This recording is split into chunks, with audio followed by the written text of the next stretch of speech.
ওকে, এখন আমরা টুস কমপ্লিমেন্ট বা দুইয়ের পরিপূরক বুঝবো। আমরা দেখো এই পাশে নিয়ম লিখে রেখেছি ইনশাল্লাহ। এখানে যে এত শর্টে লিখেছি এরকমটাও না, মোটামুটি তোমরা পড়লেই আর কি ওইটা সামারি এক প্রকার হয়ে যাবে ইনশাল্লাহ। আর আমরা চেষ্টা করব কত তাড়াতাড়ি সম্ভব স্বল্প সময়ে ভালো করে বোঝার চেষ্টা করব ইনশাল্লাহ। আমি এই ফোকাস রেখেই পড়াবো। ওকে, আমরা ভিডিওটা অবশ্যই মনোযোগ দিয়ে দেখবা। ওকে, লেটস স্টার্ট। দেখো দুইয়ের পরিপূরক বা এর ইংরেজি হচ্ছে টুস কমপ্লিমেন্ট, এটা তো অবশ্যই জানো। দেখো আমরা ইমন ভাই কি নিয়ে আসলাম সৃজনশীলে। আমাদের ইমন ভাই 31 টাকা নিয়ে বাজারে গিয়ে মাত্র 15 টাকা খরচ করলো। মানে অঙ্কের সুবিধার্থে ইমন ভাই তো আসলে অনেক বেশি টাকা নিয়ে যায়, যদিও খরচ করলো। অবশিষ্ট টাকার পরিমাণ টুস কমপ্লিমেন্টের মাধ্যমে বের করো বা দুইয়ের পরিপূরকের মাধ্যমে বের করো। দেখো আমরা নিয়ম স্টেপ ওয়াইজ সলভ করবো অঙ্কটা। আগে একটা জিনিস বুঝো নিয়মে যাওয়ার আগে। দেখো দুইয়ের পরিপূরক মানে হচ্ছে যুগের মাধ্যমে বিয়োগের সমাধান। এটা কি ভাই? দেখো ধরো আমি তোমাকে 20 থেকে 15 বিয়োগ দাও, তাহলে 20 - 50 = 5, তাই না? কিন্তু এটাকে তো আরেকভাবেও সমাধান করে যায়। আমি যদি বলি ভাইয়া তুমি 20-র সাথে এই যে -15 ওইটাকে যোগ দাও এইভাবে, তাহলে কি রেজাল্ট 5 আসতেছে না? মানে এইখানে আলটিমেটলি সরাসরি বিয়োগ করতেছি, আর ওইখানে আমরা ওই ঋণাত্মক সংখ্যাটাকে যোগ করতেছি। এইটাই কিন্তু টুস কমপ্লিমেন্টের রুল। মানে ওইখানে আমরা বিয়োগ করতে পারবো না, ঋণাত্মক সংখ্যাকেও যোগ করব, আর যোগ করলে তো আলটিমেটলি তুমি সবাই তো এগুলো জানোই 5 চলে আসবে। ওকে, এখন আমরা নিয়ম অনুযায়ী অঙ্কটা সলভ করব ইনশাআল্লাহ। দেখো প্রথমে কি বাইনারিতে রূপান্তর। এই সংখ্যাগুলো কিসে আছে? দেখো 31 টাকা দিছে, 15 টাকা দিছে, এইখানে তো কোনো কিছু লেখা নাই যে কোন সংখ্যা পদ্ধতিতে আছে। জেনারেলি এরকম দেওয়া থাকলে অবশ্যই বুঝে যাওয়া ওইটা ডেসিমেলে আছে, মানে এইরকম আছে 30, 31 এইরকম। এইটাকে যদি আমরা বাইনারিতে কনভার্ট করি তাহলে কি হবে? দেখো আমরা এখানে এই জিনিসটা 2 এর পাওয়ার দিয়ে মানগুলো লিখে রেখেছি, এইখান থেকে কিন্তু বাইনারিতে রূপান্তর করতে হয়। আমরা 31কে রূপান্তর করি 31। এখানে দেখো তো 31-এর বড়কে 32, ওই 32 আমরা নিব না, ওর চেয়ে বড়ো যেটা ওইটা আমরা নিব না, বাকিগুলো নিয়ে এর মান বের করব। তাহলে 31-এর যদি মান বের করতে হয়, লক্ষ্য করো আমরা 16 নিতে হবে, তাহলে এখানে একটা 1 দৌ বিট দৌ, অবশ্যই 16 নিতে হবে। ওকে, 8 নিতে হবে, তাহলে ভাইয়া 16 আর 8 কত হয়? 24, আরও 4ও নিতে হবে আমাদের, তাহলে 4এও কুট দিলাম। 24 আর 4 কত? 28, 28। তারপর তোমার 2ও নিতে হবে, 28 আর 2 কত? 30। তারপরে আমাদের এখনও কিন্তু আমাদের 31 হয়নি, মানে আরও একও নিতে হবে। যেগুলো নিচ্ছি ওইগুলোতে আমরা 1 করে মানে কোড দিব। এই যে তুমি সমাধানটা পেলা কোড, ওইটাই কিন্তু ভাইয়া তোমার বাইনারির মান, ওইটাই তোমার বাইনারির মান, ওইটা তোমার বাইনারির মান। তাহলে তুমি 31-এর বাইনারি মানটা কি পেয়ে গেছো। কিন্তু আমাদের সেকেন্ড স্টেপে কী লেখা ভাইয়া? লক্ষ্য করো তো সেকেন্ড স্টেপে কী লেখা? অবশ্যই 8 বিটের বাইনারিতে নিতে হবে। আমরা কি পেলাম? 1 2 3 4 5, অনলি 5টা বিটের, তাহলে 3টা বিট অবশ্যই কোনো প্রবলেম নাই। বামে 3টা শূন্য লাগিয়ে দাও, 1 1 1 1 হয়ে গেল না 8 বিট, তাই না? 1 2 3 4 5 6 7 8, 8টা বিট। ওকে, এই রেজাল্টটা আমরা আপাতত এখানে লিখে রাখতেছি 31-এর যে আমরা বিটটা পেলাম, কারণ আমাদের তো জায়গার স্বল্পতা, তাই না? ওকে, সরি এইখানে আমি 8 দিয়ে ফেলেছি ভুলবশত, এটা তো 2 হবে, 2 হবে। ওকে, এখন আমরা 15-এর মানটা বের করব।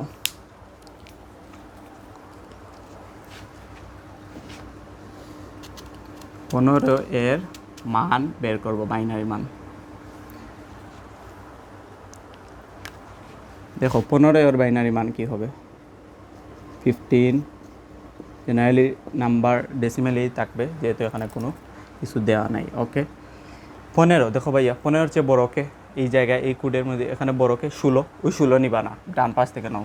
তাহলে 15 বানাতে কী লাগবে? 8 নিতে হবে, 8-এর জন্য কোড দিলাম, বিট দিলাম। ওকে, 8, তারপর 4 নিতে হবে, 8 আর 4 কত? 12। আর কি লাগে আমাদের? 3 নিতে হলে এই 2 নিয়ে নেব, এই 1 নিয়ে নেব। আলটিমেটলি কি আমাদের 15 হয়ে যাচ্ছে না? অবশ্যই হয়ে যাচ্ছে। তাহলে আমরা কোড কি পাচ্ছি ভাইয়া? 1 1 1 1। কিন্তু আমাদের সেকেন্ড শর্তটা কি? 8 বিট নিতে হবে। 4টা পেয়েছি আমরা, 4টা শূন্য এক্সট্রা লাগিয়ে দাও। ওকে, এইটা তোমার চলে আসলো 15-এর বাইনারি মান। কিন্তু আমরা কি বলেছিলাম যে ঋণাত্মক সংখ্যার ওয়ান্স কমপ্লিমেন্ট মানে 1-এর পরিপূরক এবং 2-এর পরিপূরকটাও লাগবে, শুধু এই মান দিয়ে চলবে না। তাহলে এটা কিভাবে ভাইয়া বুঝলাম ঋণাত্মক সংখ্যা? একটু উদ্দীপক পড়ো। 31 টাকা নিয়ে গেলেন ইমন ভাই, 31 টাকা নিয়ে গেলেন বাজারে, তারপর 15 টাকা খরচ করলেন। যেটা খরচ করলেন ওইটা তো নেগেটিভ আলটিমেটলি, তাই না? রেজাল্টটা এইরকম হবে না, তাই না? অবশ্যই বুঝতে পারছো। তাহলে 15 ঋণাত্মক নাম্বার, আর এই ঋণাত্মক সংখ্যার কী লাগবে? One's complement and two's complement বের করে ফেলো। ওয়ান্স কমপ্লিমেন্ট ভাইয়া কিছুই না। ওয়ান্স কমপ্লিমেন্ট মানে বিটগুলা চেঞ্জ করে দাও। দেখো জিরোর জায়গায় 1, জিরোর জায়গায় 1 এবং 1-এর জায়গায় 0 বসিয়ে দাও। এইটাই আমাদের ওয়ান্স কমপ্লিমেন্ট। এইটা আমরা পেয়েছি কিন্তু ওয়ান্স কমপ্লিমেন্ট, ওয়ান্স কমপ্লিমেন্ট। ওকে ইনশাল্লাহ। এখন দেখো আমরা টুস কমপ্লিমেন্ট বের করবো। এটার টুস কমপ্লিমেন্ট আবার কি? কিছুই না, ওই ওয়ান্স কমপ্লিমেন্টের সাথে 1 যোগ করে দাও, +1 বাইনারি যুগ, কিন্তু অবশ্যই বাইনারি যুগ। 1 আর 0 1, তারপর 0 0 0, তারপর এখানে থাকতেছে আমাদের 4টা 1 1 1 1 1। এইটাই তোমার পেয়ে গেলে তুমি আলটিমেটলি টুস কমপ্লিমেন্ট, মানে এই স্টেপটাও সমাধান করা শেষ।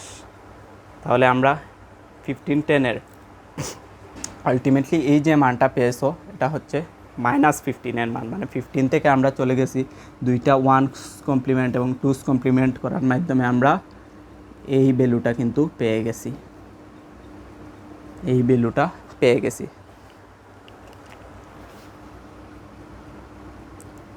ওকে, এখন আমরা কি সব শেষ কী করবো? বাইনারি যোগ করব, তাই না? বাইনারি যোগ করে দাও। আমাদের এই রেজাল্টটা লিখে রাখতেছি যে -15-এর ঋণাত্মক সংখ্যা -15-এর বাইনারি মান কি পেয়েছি আমরা? 15-এর বাইনারি মান কি পেয়েছি ভাইয়া? এইটা আলটিমেটলি পেয়েছি, তাই না? 4টা 1 0 0 1। ওকে, এখন আমাদের কি এই দুইটা সমাধান কি করতে হবে? বাইনারি যোগ করতে হবে। ওকে, বাইনারি যোগ করা যাক, বাইনারি যোগ করা যাক। দেখো বাইনারি যোগগুলা করে ফেলো। এইটার সাথে যোগ করতে হবে 0 0, এইটার সাথে যোগ করতে হবে আমাদের এই মানটা, তাই না? অবশ্যই এই মানটা। দেখো এখানে আছে 4টা 1 3টা 0 1। এখন যোগ কীভাবে করে ভাইয়া? একদম সোজা। 1 আর 1 কত? 2। 2 তো বেজের সমান হয়ে গেল, মানে বাইনারি সংখ্যার বৃত্তীয় তো 2, তাই না? তাহলে বেজটা বিয়োগ করে দাও। আলটিমেটলি 2 আমরা পেলাম। 2 থেকে বেজ 2 যদি বিয়োগ করে 0 থাকে, 0 বসাও। কিন্তু কয়বার বিয়োগ করেছো ভাইয়া? একবারও তো বিয়োগ করলাম। তাহলে ক্যারি থাকবে 1। এই 1টা কিন্তু স্টেপ ওয়াইজ যোগ হয়ে যাবে। তাহলে 1-এর সাথে আবার ক্যারি, আবার এই 2 হয়ে যাচ্ছে। 2 মানে আলটিমেটলি 0 0, একবার বিয়োগ করেছি, আবার ক্যারি থাকতেছে। তাহলে 1 আর 0 যোগ করলে আবার 0 আবার 0। এইখানে কি হবে? দেখো 1 1 2 আর ক্যারি 1, 1 আর 1 হচ্ছে 2, ক্যারি 1, আলটিমেটলি 3 হয়ে যাচ্ছে না? 3 হলে কি? বেসটা বিয়োগ করো, বেস বিয়োগ করো, বিয়োগ করলে কি থাকতেছে? 1, আলটিমেটলি এই 1টাই বসবে, 1টাই বসবে। আর ক্যারি আবারও কিন্তু আমাদের 1 থেকে যাচ্ছে। কেন? 1 আমরা বিয়োগ করেছি মাত্র একবার, জয়বার বিয়োগ করব সেটি ক্যারি। কিন্তু আবার যদি আমরা 1 আর 0 1, কিন্তু ক্যারি 1-এর কারণে আবার 2 হয়ে যাবে। 2 মানে 0। এই দেখো একই সাথে আবার এইখানে 0 হয়ে যাবে, আবার এইখানে 0 হয়ে যাবে। আলটিমেটলি কি পড়ে থাকলো ভাইয়া? ক্যারি কিন্তু পড়ে থাকলো। এই দেখো ক্যারিটা পড়ে থাকলো। আমরা কি বলেছি এখন? এইটাই তো আমাদের রেজাল্ট, তাই না? এখানে আনসার শেষ করলে হবে না। দেখো শেষ হইল না। শেষ ফলাফলে ক্যারি বিট থাকলে বাদ দিতে হবে। আমাদের ক্যারি বিট এইটা না? দেখো এইটা ক্যারি বিট না? জেনারেল তো আমাদের 8 বিটের আসার কথা, কিন্তু ওইটা তো ক্যারি বিট চলে এসেছে, তাই না? এই বিটটা ভাইয়া বাদ দিয়ে দাও, এই বিট বাদ দিলে নর্মালি তোমার পরে রয় এই দেখো এইরকম। ভাইয়া বামের শূন্যের কি কোনো মান আছে, ভ্যালু আছে নাই, তাহলে আমরা এইগুলাও বাদ দিয়ে দেবো 1 কোয়ার্টার 0। ওকে, এইটাই আমাদের কিন্তু আলটিমেটলি বাইনারি মান, কিন্তু আমাদের 2s কমপ্লিমেন্টের মাধ্যমে বের করতে হবে অ্যাকচুয়াল ডেসিমেল ভ্যালুটা বের করতে হবে, মানে এই বাইনারি মান থেকে আমরা এখন ডেসিমেল ভ্যালুতে শিফট হয়ে যাব ইনশাআল্লাহ।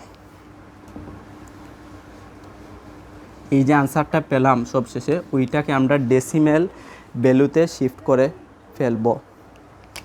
দেখো এইটাকে যদি আমরা ডেসিমেল ভ্যালুতে শিফট করি, দেখো 1 মানে ওইটা কি জানো, মানে ওই কুটটা, ওই যে কুটটা ওইটা এখানে বসাবা। দেখো 1 2 3 4 5 5টা গড় নিয়েছে ওই কুট, দেখো 1 2 3 4 5, তাহলে এইখান থেকে কুটটা শুরু করো, 1 আছে, তারপর আছে 0 0 0 0, তাই না? এই কুডের কারণে কি কি মান পাচ্ছ তুমি? দেখো এই কুডের কারণে তুমি পাচ্ছ 16 প্লাস কি পাচ্ছ ভাইয়া 8 প্লাস কি পাচ্ছ ভাইয়া 4 প্লাস কি পাচ্ছ ভাইয়া 2 প্লাস পাচ্ছ 1। আলটিমেটলি আমাদের রেজাল্ট কি আসতেছে, সরি একটু মিস্টেক হয়েছে, দুঃখিত। আমরা তো পেলাম শুধু 16, মানে 1 যেখানে আছে এইগুলো আমরা নিব, আর 0 যেগুলো আছে ওইগুলো কিন্তু আমরা নিব না, কখনোই নিব না, একটু মিস্টেক হয়েছে। মানে যে 1 বিট থাকলে আমরা নিব, আর 0 বিট মানে আশা করি জানা, মানে 1 বিট 16 আছে, 16টা নিব প্লাস। ওকে 0 0 মানে অন্য কোনো কিছুই নেওয়া যাবে না, মানে 0 0 0 0 0 0 এরকম 4টা বিটেই 0 আছে, মানে এই 4টা নেওয়া যাবে না। 1 থাকার কারণে আমরা শুধু 16টা নিয়েছি, তাহলে 16 প্লাস 0 মানে তো আলটিমেটলি 16 না? এইটাই আমাদের আনসার ভাইয়া। এখন তুমি কি টেস্ট করতে চাও সঠিক হয়েছে কি না? দেখো নর্মালি টেস্ট করো, এইটাই আমাদের আনসার। ওকে নর্মালি তুমি টেস্ট করো, 31 প্লাস আমাদের এইরকম ছিল না সিচুয়েশনটা। দেখো 31-এর সাথে যদি -15 যোগ করো, আলটিমেটলি কী পড়ে যাবে, 16 পড়ে যাবে, তাই না? ওকে, আশা করি 2s কমপ্লিমেন্ট খুবই ভালো করে বুঝতে পেরেছো ইনশাআল্লাহ। এটা এইচএসসি তো আশা করি আসবে, আমার জন্য দোয়া করবো, আমি তো এইচএসসি 26। ওকে।